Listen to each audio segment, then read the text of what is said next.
എല്ലാ വൈഷ്ണവ ഭക്തർക്ക് എൻ്റെ പ്രണാമം. ഇന്നത്തെ ഭാഗവതം ക്ലാസ്സിലേക്ക് എല്ലാവരെയും സ്വാഗതം ചെയ്തുകൊള്ളുന്നു.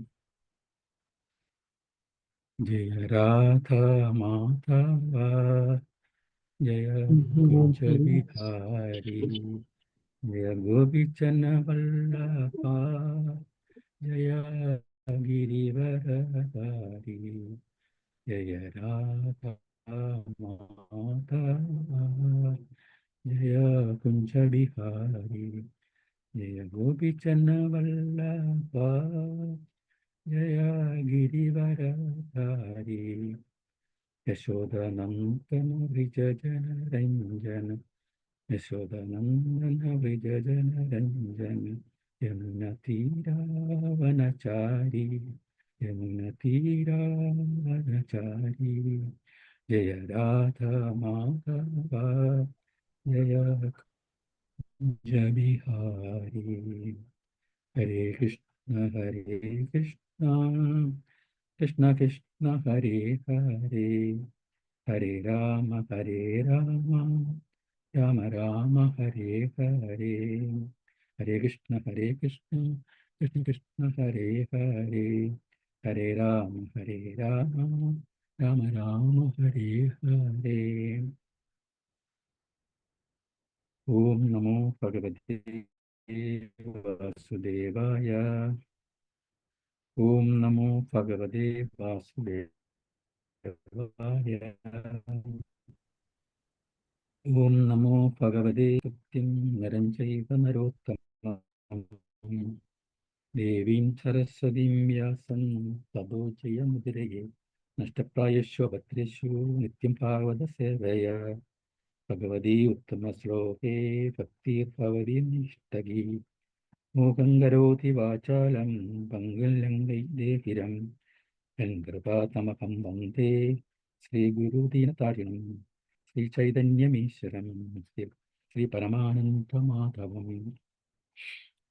നമുക്കിനി ശ്ലോകത്തിലേക്ക് കടക്കാം.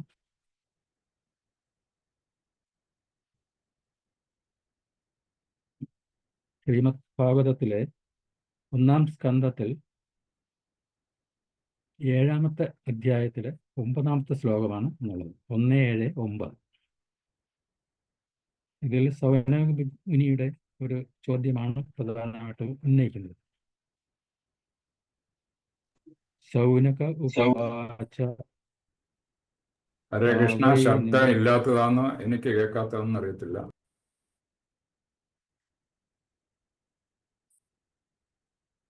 സൗനക ഉവാച സാവൈ നിവർത്തി നിരത സർവതോ ഉപേക്ഷകോ മുനി തസ്യ വാ പ്രകൃതിമേത ആത്മരാമാസഹാസ്യൽ. സൗനക ഉവാച സാവൈ നിവർത്തി നിരത സർവത്രോപേക്ഷകോ മുനി തസ്യ വാ ബൃഹതീമേത ആത്മരാമാസഹാസ്യൽ. സൗനക ഉവാച സാവൈ നിവർത്തി നിരതഃ സർവത്രോ ഉപേക്ഷകോ മുനി തസ്യ വാ ബൃഹതി ഏത ആത്മരാമാസമാപ്യസൽ. വാക്കർത്ഥം: ശൗനക ഉവാച, ശൗനകൻ അരുളി ചെയ്തു, സ അദ്ദേഹം, വൈ നിശ്ചയമായും, നിവർത്തി ആത്മസാക്ഷാത്കാര മാർഗത്തിൽ, നിരത സദാ നിരതനായിരിക്കുന്നു, സർവത്ര സർവപ്രകാരത്തിലും, ഉപേക്ഷക ഉദാസീനമായ, ബൃഹത്തായ ഏതാം ഇത്, ആത്മ ആരാമ സ്വയം സംപ്രീതനാകുന്ന ഒരുവൻ, സമഭ്യസൽ അധ്യയനങ്ങൾക്ക് വിധേയനാവുക. വിവർത്തനം ഭാവാർത്ഥം ശ്രീലപ്രഭുപാദർ കി ജയ്. വിവർത്തനം: ശ്രീ ശൗനകൻ ശ്രീ സുതഗോസ്വാമിയോട് ഇപ്രകാരം ആരാഞ്ഞു. ശ്രീ സുഖദേവ ഗോസ്വാമി മുമ്പ് തന്നെ ആത്മസാക്ഷാത്കാര മാർഗത്തിലായിരുന്നതിനാൽ അദ്ദേഹം ആത്മാവിനാൽ സംപ്രീതനായിരുന്നു. എന്നിട്ടും എന്തുകൊണ്ടാണ് അദ്ദേഹം ഔചിതമുള്ള അതിബൃഹത്തായ സാഹിത്യം അഭ്യസിക്കുന്ന ആയാസകരമായ അനുഭവത്തെ സ്വീകരിച്ചു? ഭാവാർത്ഥം: സാമാന്യ ജനങ്ങൾക്ക് ജീവിതത്തിന്റെ പരമമായ പരിപൂർണതയെ എന്നത് ഭൗതിക പ്രവർത്തനങ്ങളിൽ നിന്നും വിരമിക്കുകയും ആത്മസാക്ഷാത്കാര പാതയിൽ ദൃഢീകരായിരിക്കുകയുമാണ്. ഇന്ദ്രിയാസ്വാദനങ്ങളിൽ ആനന്ദം അനുഭവിക്കുന്നവരെ കർമ്മികൾ എന്ന് വിശേഷിപ്പിക്കുന്നു. ഇത്തരം അനേകായിരം കർമ്മികളിൽ ഒരാളോ മറ്റോ ആത്മസാക്ഷാത്കാരത്തിലൂടെ ആത്മരാമനായി തീരുന്നു. ആത്മ എന്ന് പറഞ്ഞാൽ സ്വയം, ആരാമ എന്ന് പറഞ്ഞാൽ ആനന്ദം കണ്ടെത്തുക. ഏവരും പരമമായ ആനന്ദത്തെ അന്വേഷിക്കുന്നതിൽ വ്യാപൃതരായിരിക്കുന്നു. എന്നാൽ ഒരാളുടെ ആനന്ദത്തിന്റെ നിലവാരം മറ്റൊരാളുടെ ആനന്ദ നിലവാരത്തിൽ നിന്ന് വ്യത്യാസപ്പെട്ടിരിക്കുന്നു. ആകയാൽ കർമ്മികളാൽ ആസ്വദിക്കപ്പെടുന്ന ആനന്ദത്തിന്റെ നിലവാരം ആത്മരാമന്മാരുടേതിൽ നിന്നും തികച്ചും വ്യത്യസ്തമാണ്. സർവപ്രകാരത്തിലുമുള്ള ഭൗതികാസ്വാദനത്തിന് നിന്നും പരിപൂർണമായും ഉദാസീനരാണ് ആത്മരാമന്മാർ. ശ്രീല സുഖദേവ ഗോസ്വാമി ആ അവസ്ഥയെ പൂർവമായി തന്നെ പ്രാപ്തമാക്കിയിരുന്നു.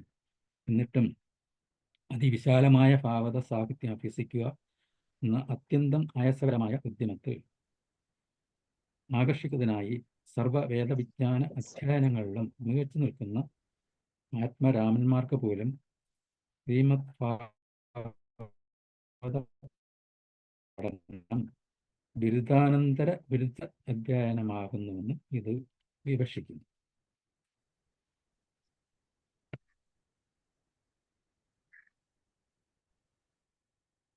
ഓം അജ്ഞാതതിഗ്രന്ഥസ്യ ജ്ഞാനാജ്ഞരശലാകയാ ചക്ഷുരുന്മീലിതം യേന തസ്മൈ ഗുരുവേ നമഃ.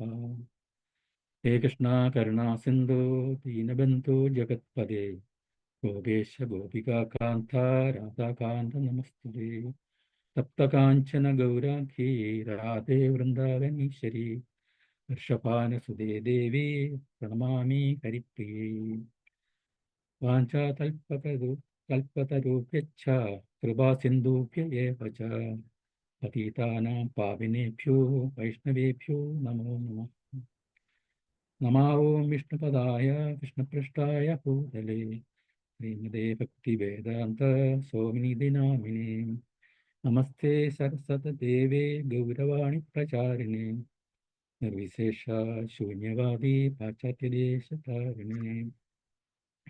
ജയ ശ്രീകൃഷ്ണ ചൈതന്യ പ്രഭു നിത്യാനന്ദ ശ്രീ അദ്വൈത ഗദാധര ശ്രീവാസാദി ഗൗരഭക്തവൃന്ദ. ഹരേ കൃഷ്ണ കൃഷ്ണ കൃഷ്ണ ഹരേ ഹരേ ഹരേ രാമ രാമ രാമ ഹരേ ഹരേ. നമോ ഓം വിഷ്ണുപദായ കൃഷ്ണപൃഷ്ഠായ ഭൂതലേ ശ്രീമതേ സംഘർഷണ്ട സരികാഗീനാമിനി. നമോ പ്രഭാതന പ്രേമമൂർത്തി കൃപാത്മനെ ഗൗരവേശാർത്ഥാക്തിപശ്ചിമേ. ഹരേ കൃഷ്ണ. ശ്രീമദ് ഭാഗവതത്തിലെ ഈ ശ്ലോകത്തിൽ ശ്രീ സൗനക മുനി ഉന്നയിക്കുന്നത് ഒരു മനോഹരമായ എന്തിനാണ് ശ്രീമദ് ഭാഗവതം പഠിക്കേണ്ടതിൻ്റെ ആവശ്യം? അതും വളരെ ആത്മസാക്ഷാത്കാരം നേടിയ സുഖദേവ ഗോസ്വാമിയെ പോലെ ഒരാൾ എന്തിന് ശ്രീമദ് ഭാഗവതം ഇത്രയും കഷ്ടപ്പെട്ടു പഠിക്കണം എന്നാണ് ചോദ്യം. വേദങ്ങളുടെയും ഉപനിഷത്തുകളുടെയും മറ്റനേകം വൈദിക സാഹിത്യങ്ങളും മനസ്സിലാക്കിയ സുഖദേവ ഗോസ്വാമി ഇത്രയും നീണ്ടു പരന്നു കിടക്കുന്ന ഈ ഭാഗവത പഠനത്തിൽ നിന്നും എന്ത് കിട്ടാനാണ് എന്നാണ് സൗനക മഹർഷിയുടെ ചോദ്യം. യഥാർത്ഥത്തിൽ ഈ ചോദ്യം നമുക്കും ബാധകമല്ലേ? നമുക്കിത് നമ്മോട് തന്നെ ചോദിക്കേണ്ട കാര്യമാണ്. ശ്രീല പ്രഭുപാദർ ഈ ശ്ലോകത്തിൻ്റെ വ്യാഖ്യാനത്തിൽ കർമ്മികളെയും ആത്മരാമന്മാരെ പറ്റിയും പറയുന്നുണ്ട്. ആരാണ് ഈ കർമ്മികൾ എന്ന് നമുക്ക് നോക്കാം. സ്വന്തം ശരീരത്തിൻ്റെ പഞ്ചേന്ദ്രിയങ്ങളുടെ ആസ്വാദനത്തിന് മാത്രം ജീവിക്കുന്ന ഈ ലോകത്തിലെ മഹാഭൂരിപക്ഷം വരുന്ന ജനങ്ങളെയാണ് കർമ്മികൾ എന്ന പദം കൊണ്ട് വിവക്ഷിക്കുന്നത്. ഇതിനുവേണ്ടി അവർ ജാപകൾ വ്യത്യാസമല്ലാതെ കഠിനമായി അധ്വാനം ചെയ്യുന്നു. അവർ എപ്പോഴും സന്തോഷം തേടിയുള്ള യാത്രയിലാണ്. കർമ്മികൾ എപ്പോഴും മായയുടെ പിടിയിലാണ്. അവരുടെ സന്തോഷം താൽക്കാലികവും നശിക്കുന്നതുമാണ്. ഇവർ എപ്പോഴും സ്വന്തം കഴിവ് കൊണ്ടാണ് ഈ കാര്യങ്ങളെല്ലാം നേടുന്നതെന്ന് എന്നുള്ള ഒരു മിഥ്യാധാരണയിലാണ്. ഇതുകൊണ്ടാണ് ഇവർ മായയുടെ പിടിയിൽ ആണെന്ന് പറയാൻ കാരണം.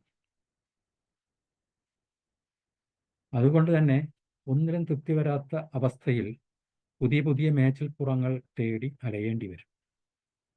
ഈ അവസ്ഥ അവരുടെ ജീവിതം ദുരിതപൂർണമാക്കുകയും ചെയ്യും. മനുഷ്യജന്മത്തിൻ്റെ ഉദ്ദേശം അവർ മനസ്സിലാക്കുന്നില്ല. 84 ലക്ഷം വർഗങ്ങളുള്ള ജീവികളിൽ നിന്ന് ഭഗവാന്റെ കാരുണ്യത്തിൽ ലഭിച്ച ഈ മനുഷ്യജന്മം ജനന മരണചക്രത്തിൽ നിന്ന് രക്ഷപ്പെടാൻ ലഭിച്ച അവസാനത്തെ അത്താണിയാണ്. സ്വന്തം ധർമ്മം മനസ്സിലാക്കി പരമദിവ്യോത്തമ പുരുഷനിൽ നിന്ന് ശരണാഗതി പ്രാപിക്കാൻ കിട്ടിയ ഈ അവസരം പാഴാക്കുന്ന എല്ലാ ജനങ്ങളെയും കർമ്മികളെന്ന് വിളിക്കാം. ഭഗവത്ഗീത 7-ാം അധ്യായത്തിൽ 19-ാമത്തെ ശ്ലോകത്തിൽ ഭഗവാൻ ഇങ്ങനെ പറയുന്നു: ബഹുനാം ജന്മാനാം അന്തേ ജ്ഞാനാവാൻ മാം പ്രപദ്ധ്യതേ വാസുദേവാഹ സർവമിതി സ മഹാത്മ സുദുർലഭ. അസംഖ്യം ജനനമരണങ്ങൾക്ക് ശേഷം യഥാർത്ഥത്തിൽ ജ്ഞാനാവാനായ വ്യക്തി എല്ലാ കാരണങ്ങൾക്കും കാരണം സർവവും ഞാനാണെന്ന് മനസ്സിലാക്കി എന്നെ ശരണം പ്രാപിക്കുന്നു. അത്തരത്തിലുള്ള ഒരു മഹാത്മാവ് വളരെ വളരെ വിരളമാണ് എന്നാണ് ഭഗവാൻ ഇവിടെ പറയുന്നത്. കൃഷ്ണാവബോധം ഉദിക്കുന്നത് അത് അതുള്ളവരുമായിട്ടുള്ള സഹവാസം ഉണ്ടാകുമ്പോഴാണ്. ആധ്യാത്മികമായ ഈ സമ്പർക്കം നേരിട്ട് മനുഷ്യനെ ഭഗവാനുമായി അടുപ്പിക്കുന്നു. ഇത്തരം അനേകായിരം കർമ്മങ്ങളിൽ ഒരാളോ മറ്റോ ആത്മസാക്ഷാത്കാരത്തിലൂടെ ആത്മരാമനായി തീരുന്നു. ആത്മ എന്ന് പറഞ്ഞാൽ സ്വയം, ആരാമ എന്ന് പറഞ്ഞാൽ ആനന്ദം കണ്ടെത്തുക. ഏവരും പരമമായ ആനന്ദത്തെ അന്വേഷിക്കുന്നതിൽ വ്യാപൃതരായിരിക്കുന്നു. എന്നാൽ ഒരാളുടെ ആനന്ദത്തിൻ്റെ നിലവാരം മറ്റൊരാളുടെ ആനന്ദ നിലവാരത്തിൽ നിന്നും വ്യത്യാസപ്പെട്ടിരിക്കുന്നു. ആകയാൽ കർമ്മികളാൽ ആസ്വദിക്കപ്പെടുന്ന ആനന്ദത്തിൻ്റെ നിലവാരം രാമന്മാരുടെ നിന്നും തികച്ചും വ്യത്യസ്തമാണ്. സർവപ്രകാരത്തിലുമുള്ള ഭൗതികാസ്വാദനങ്ങളിൽ നിന്നും തികച്ചും വ്യത്യസ്തമാണ്. സർവപ്രകാരത്തിലുമുള്ള ഭൗതികാസ്വാദനങ്ങളിൽ നിന്ന് പരിപൂർണമായും ഉദാസീനരാണ് ആത്മാരാമന്മാർ. ശ്രീല സുഖദേവ ഗോസ്വാമി ആ അവസ്ഥയെ പൂർണ്ണമായി തന്നെ പ്രാപ്തമാക്കിയിരുന്നു. എന്നിട്ടും അതിവിശാലമായ ഭാഗവത സാഹിത്യം അഭ്യസിക്കുക എന്ന അത്യന്തം ആയാസകരമായ ഉദ്യമത്തിൽ ആകർഷിതനായി സർവ വേദവിജ്ഞാന അധ്യയനങ്ങളിലും മികച്ചു നിൽക്കുന്ന ആത്മാരാമന്മാർക്ക് പോലും ശ്രീമദ് ഭാഗവത പഠനം ബിരുദാനന്തര ബിരുദ അധ്യയനമാകുന്നുവെന്ന് ഇത് വിവക്ഷിക്കുന്നു. അങ്ങനെയാണെങ്കിൽ ശ്രീമദ് ഭാഗവതം അത്രത്തോളം ഉയർന്നു നിൽക്കുന്ന ഒരു കൃതിയാണ്.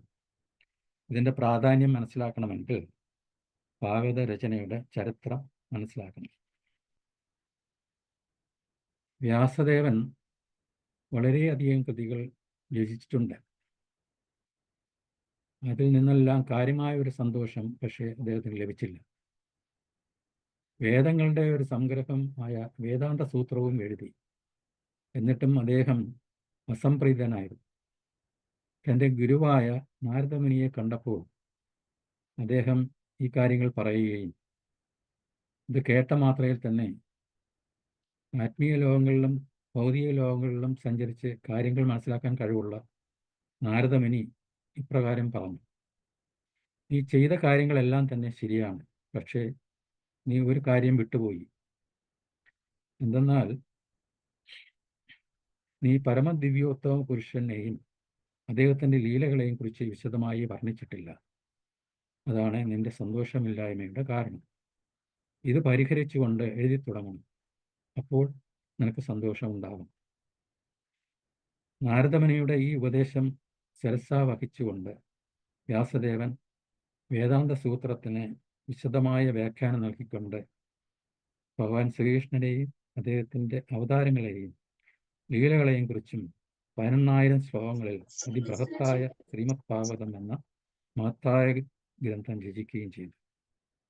സ്വന്തം മകൻ സുഖദേവ ഗോസ്വാമിക്ക് ഭാഗവതം അഭ്യസിപ്പിച്ചു കൊടുക്കുകയും ചെയ്തു. ഇതുവഴി വ്യാസദേവന്റെ ജീവിതം സഫലമാവുകയും ചെയ്തു. വ്യാസദേവരുടെ ഗുരുവായ നാരദ മുനിയുടെ നിർദ്ദേശപ്രകാരം ആത്മീയ ജീവിതത്തിന്റെ പക്വതയിൽ രചിക്കപ്പെട്ട ശ്രീമദ് ഭാഗവതം വേദാന്ത സാഹിത്യമാകുന്ന വൃക്ഷത്തിലെ പരിപക്വ ഫലം എന്ന് വിശേഷിപ്പിക്കപ്പെടുന്നു. ശ്രീമദ് ഭാഗവതം വേദവിജ്ഞാനത്തിന്റെ ഏറ്റവും സമഗ്രവും ആധികാരികവുമായ വിശദീകരണം കൂടിയാകും. ഇനി നമുക്ക് സുഖദേവ ഗോസ്വാമിയിലേക്ക് പോകാം. ആരാണ് സുഖദേവ ഗോസ്വാമി? അദ്ദേഹം വ്യാസദേവന്റെ പുത്രനാണ്. സുഖദേവ ഗോസ്വാമി തൻ്റെ അമ്മയുടെ ഗർഭപാത്രത്തിൽ ഇരിക്കുമ്പോൾ തന്നെ മുക്തി ലഭിച്ച ഒരു കുട്ടിയാണ്. കാരണം വ്യാസദേവന്റെ അഭ്യസനത്തിൽ കൂടി ആത്മീയ ഗ്രന്ഥങ്ങളിൽ നിന്നുള്ള അറിവുകൾ നേടുകയും അതനുസരിച്ച് മുക്തി ലഭിക്കുകയും ചെയ്തു. പക്ഷേ 10 മാസം പൂർത്തിയായിട്ടും അമ്മയുടെ ഗർഭത്തിൽ നിന്ന് പുറത്തു വരാൻ സുഖദേവ ഗോസ്വാമി തയ്യാറായില്ല. വെളിയിൽ വന്നാൽ മായ പിടികൂടുമെന്നുള്ള ഭയത്താലാണ് അദ്ദേഹം ഗർഭത്തിൽ തന്നെ തുടരാൻ തീരുമാനിച്ചത്. വ്യാസദേവന്റെ ഉറപ്പുകളൊന്നും അദ്ദേഹം കാര്യമായി എടുത്തില്ല. ഏതാണ്ട് 16 വർഷം കഴിഞ്ഞിട്ടും സുഖദേവ ഗോസ്വാമി വെളിയിൽ വന്നില്ല. ഈ സാഹചര്യത്തിൽ വ്യാസദേവൻ ഭഗവാൻ ശ്രീകൃഷ്ണനെ അഭയം തേടുകയും ദ്വാരകയിൽ പോയി ഭഗവാനെ കാണുകയും ചെയ്തു. അദ്ദേഹത്തിന് സഹായം അഭ്യർത്ഥിക്കുകയും ചെയ്തു. ഇതനുസരിച്ച് ഭഗവാൻ തന്നെ നേരിട്ടെത്തി വെളിയിൽ വരുവാൻ സുഖദേവ ഗോസ്വാമിയോട് നിർദ്ദേശിക്കുകയും ചെയ്തു. വെളിയിൽ വന്ന സുഖദേവ ഗോസ്വാമി ഉടനെ തന്നെ വനത്തിലേക്ക് പോയി. വനാവാസത്തിനിടയ്ക്ക് വിറക് ശേഖരിക്കാൻ വന്ന ആളുകൾ ഭാഗവതത്തിലെ ശ്ലോകങ്ങൾ പാടിയത് കേട്ട് അതിൽ ആകർഷിക്കപ്പെടുകയും ഭഗവാന്റെ വ്യക്തിപ്രഭാവത്തിൽ ആകൃഷ്ടനായി തിരികെ ശ്രീമദ് ഭാഗവതം പഠിക്കാനായി തൻ്റെ പിതാവ് വ്യാസദേവന്റെ ആശ്രമത്തിൽ തിരിച്ചെത്തുകയും ചെയ്തു. വ്യാസദേവൻ സുഖദേവ ഗോസ്വാമിക്ക് ഭാഗവതം വളരെ വിശദമായി പറഞ്ഞു കൊടുക്കുകയും ചെയ്തു. തൻ്റെ മരണത്തിന് ഇനി 7 ദിവസം മാത്രമേ ഉള്ളൂ തിരിച്ചറിഞ്ഞ പരീക്ഷത്ത് മഹാരാജാവ് ഈ 7 ദിവസം ഇത്രയും ദിവസവും ഇനി ഭാഗവതം കേൾക്കാൻ തയ്യാറാവുകയും സുഖദേവ ഗോസ്വാമിയിൽ നിന്ന് ഭാഗവതം കേട്ട് മുക്തി പ്രാപിക്കുകയും ചെയ്തു.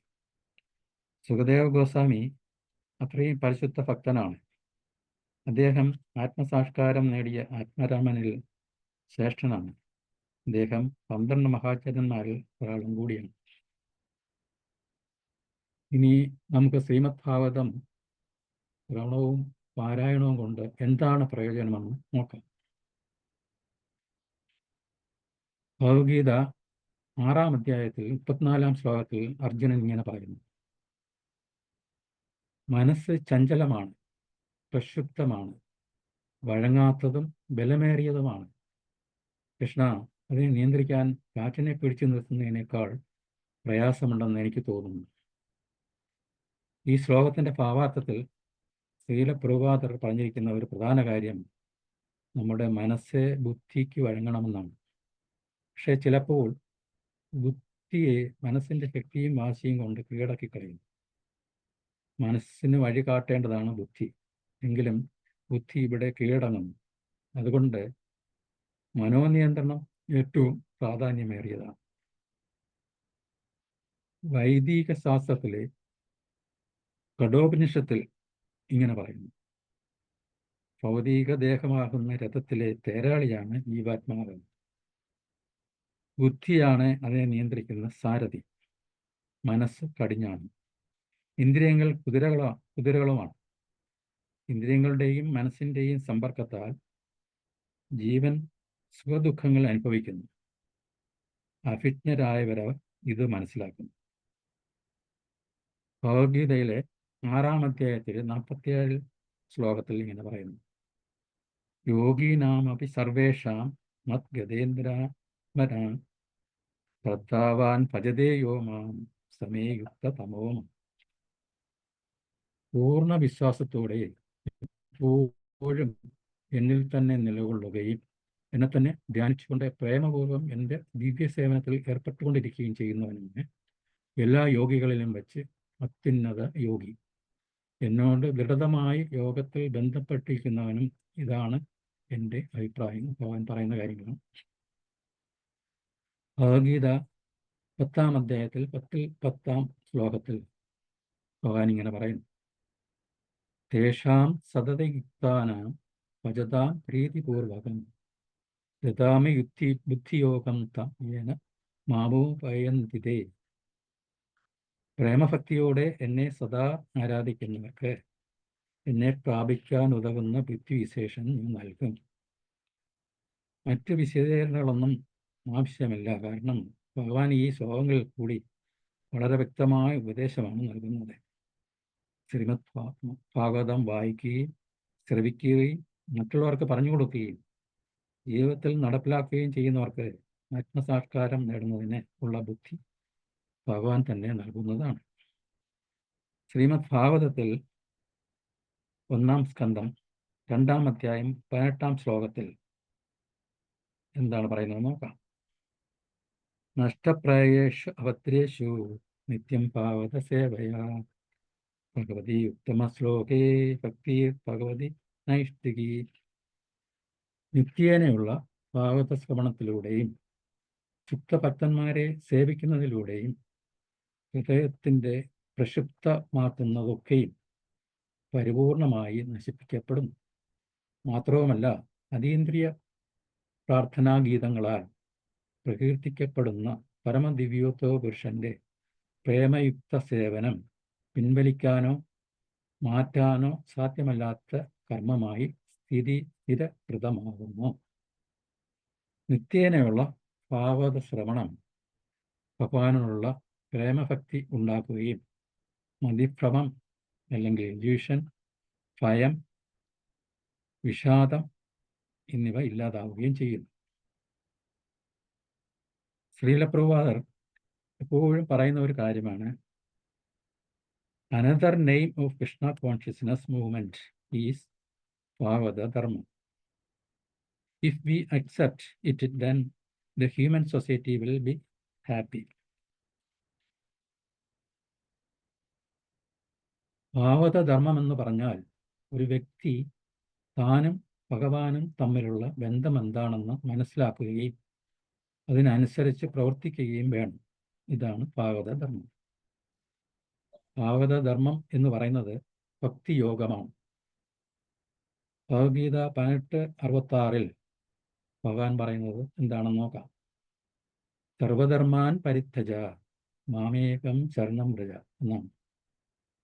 ഒരു വ്യക്തി പരമദിവ്യോത്തമ പുരുഷന്റെ അധികാരത്തിനെ സ്വീകരിക്കുകയും അദ്ദേഹത്തിൻ്റെ പാദത്തിൽ ശരണം പ്രാപിക്കുകയും അദ്ദേഹത്തിൻ്റെ നിർദ്ദേശങ്ങൾ അക്ഷരം പ്രതി അനുസരിക്കുകയും ചെയ്യുന്ന പ്രക്രിയയാണ് ഭാഗവത ധർമ്മം എന്ന് പറയുന്നത്. ഹരേ കൃഷ്ണ. എൻ്റെ എളിയ ക്ലാസ് ഇവിടം കൊണ്ട് അവസാനിക്കുന്നു. ക്ഷമയോടെ ഇത് കേട്ടിരുന്ന ശ്രോതാക്കൾക്ക് എൻ്റെ നമസ്കാരം. ഇങ്ങനെ ഒരു അവസരം നൽകിയ കഥാമൃത പ്രഭുവിനും ഐശ്വര്യ മാതാജിക്കും നന്ദിയും പറയുന്നു. ഹരേ കൃഷ്ണ. ഹരേ കൃഷ്ണ ഹരേ കൃഷ്ണ പ്രഭു. Thank U പ്രഭുജി. പ്രഭു. ഹരേ ഹരേ കൃഷ്ണ. കൃഷ്ണ. ഹരേ കൃഷ്ണ. ഹരേ കൃഷ്ണ പ്രഭുജി. ഭാഗവതധർമ്മം എന്നാൽ എന്താന്നാ പറഞ്ഞത്? ഭാഗവതധർമ്മം എന്നാൽ ഭാഗവതധർമ്മം ഭാഗവതധർമ്മം എന്നാൽ എന്താണെന്നാ പറഞ്ഞത്? ഒന്നുകൂടെ പറയണം. ഞാൻ പറയാം. ഭാഗവതധർമ്മം എന്ന് പറഞ്ഞാൽ ഒരു വ്യക്തി താനും ഭഗവാനും തമ്മിലുള്ള ബന്ധം എന്താണെന്ന് മനസ്സിലാക്കുകയും അതിനനുസരിച്ച് പ്രവർത്തിക്കുകയും വേണം. ഇതാണ് ഭാഗവതധർമ്മം എന്നാണ് ഇവിടെ ഹരേ പറയുന്നത്. കൃഷ്ണ. ഹരേ ഇതിൽ കൃഷ്ണ. സർവധർമാൻ പരിത്യജ മാമേകം ശരണം വ്രജ എന്ന് ഭഗവാൻ പറയുന്നുണ്ടല്ലോ. അത് അദ്ദേഹത്തിന് ഫുള്ളായിട്ട് സറണ്ടർ ചെയ്യുക എന്നുള്ളതാണ് ഇതിനകത്ത് ഏറ്റവും പ്രധാനപ്പെട്ട കാര്യം. അദ്ദേഹത്തിൻ്റെ നിർദ്ദേശങ്ങൾ അനുസരിക്കുക, എല്ലായ്പ്പോഴും ഭഗവാനുമായിട്ട് ബന്ധം പ്രാപിക്കുക, യോഗത്തിലായിരിക്കുക. ഇതാണ് ഭാഗവതധർമ്മം. Thank you. ഹരേ കൃഷ്ണ. പ്രണാം പ്രഭുജി. ഹരേ കൃഷ്ണ.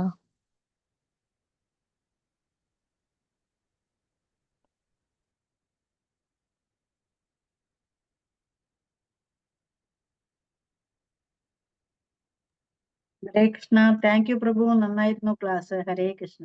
ഹരേ കൃഷ്ണ. താങ്ക് യു മാതാജി. പ്രണാമം പ്രഭു. ഹരേ കൃഷ്ണ. പ്രണാമം.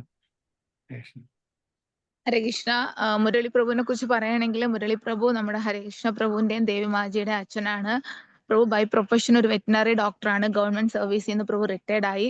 നമുക്ക് മെനിഞ്ഞാന്ന് ക്ലാസ് എടുത്ത ഗേളില മാജിയുടെ ഹസ്ബൻഡാണ് പ്രഭു. അപ്പൊ പ്രഭുവിന്റെ ആദ്യത്തെ ക്ലാസ് ആണ്. പ്രഭു വളരെ ക്ലാസ് എടുക്കാൻ അധികം സമ്മതിക്കാതിരുന്നിട്ട് ലാസ്റ്റ് ആണ് പ്രഭു ഇപ്പൊ ക്ലാസ് എടുക്കാനായിട്ട് മുന്നോട്ട് വന്നത്. പക്ഷെ വളരെ നല്ല ക്ലാസ് ആയിരുന്നു പ്രഭു. നന്നായിരുന്നു പ്രഭു. താങ്ക് യു പ്രഭു. ഹരേ കൃഷ്ണ. നല്ല കൃഷ്ണ. ക്ലാസ് ആയിരുന്നു ഹരേ കൃഷ്ണ. നല്ല ക്ലാസ് ഹരേ ആയിരുന്നു. കൃഷ്ണ, ഹരേ കൃഷ്ണ. റീഡ് ചെയ്യുന്നത് തന്നെ വളരെ കോംപ്രിഹെൻഡ് ആയിട്ട് തോന്നി. റീഡിങ് തന്നെ വെരി ഇഫക്റ്റീവ് ആയിട്ട് തോന്നി. Thank you Hare Krishna പ്രഭുജി. ഹരേ കൃഷ്ണ. ഹരേ കൃഷ്ണ. ഹരേ കൃഷ്ണ പ്രഭുജി. ഹരേ കൃഷ്ണ. പ്രണാം പ്രഭുജി. പ്രണാം. വളരെ പ്രണാം. സൈലന്റ് ആയിരുന്നു ക്ലാസ്. സത്യം നന്നായിരുന്നു പ്രഭുജി. കുറവായിരുന്നു എനിക്ക് സംശയം. എനിക്ക് സത്യം കുറച്ച് ഇല്ല കുറവാണ്. ഇല്ല കേക്കാം. ഹരി ബോൾ. കേൾക്കാൻ. ഹരേ കൃഷ്ണ. ഹരേ കൃഷ്ണ. അതുപോലെ തന്നെ പ്രഭുവിന് ക്ലാസ് എടുക്കണം എന്ന് പറഞ്ഞപ്പോ പ്രഭു തന്നെ ഒരു ശ്ലോകം സെലക്ട് ചെയ്ത് പ്രിപ്പയർ ചെയ്ത് ഇങ്ങോട്ട് പറയുകയാണ് ചെയ്തത്. താങ്ക് യു പ്രഭു. ഹരേ കൃഷ്ണ. ഹരേ കൃഷ്ണ പ്രഭു. താങ്ക് യു പ്രഭു. പ്രണാമം പ്രഭു. ഹരേ കൃഷ്ണ. താങ്ക് യു മാതാജി. Thank you. Thank you Murali പ്രഭു. ഹരേ കൃഷ്ണ. നാമത പ്രഭു. ഉണ്ടായിരുന്നല്ലേ. നന്നായിരുന്നു പ്രഭു ക്ലാസ്. താങ്ക് യു പ്രഭു. Thank U.